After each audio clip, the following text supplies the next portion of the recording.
আজকে আমার এই ছোট্ট ভিডিওটা ইতিহাস রচনা করতে চলেছে। তার কারণ হলো ফেসবুকে যত আমার গোষ্ঠী রয়েছে সবারই কিন্তু মোটামুটি গেট রেডি উইথ মি বা গেট রেডি উইথ আস এরকম সমস্ত ধরনের ভিডিও করা কমপ্লিট হয়ে গেছে।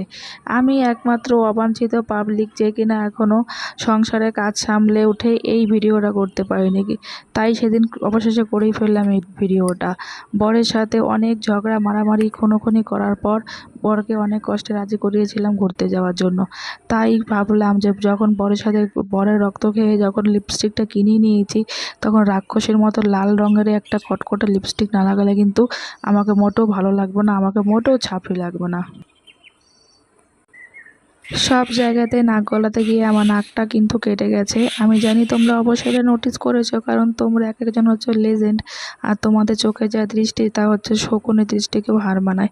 তো অবশেষে মনে হলো আমি নেল পলিশ পরতে ভুলে গেছি, তারপর আমি রংচঙা নেল পলিশ লাগিয়ে নিলাম।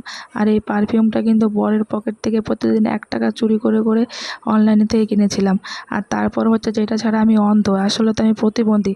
এই দূরবীক্ষণ যন্ত্র ছাড়া তো আমি কাউকেই চোখে দেখতে পারি না। আমার বরকে আমি চিনতে পারি না।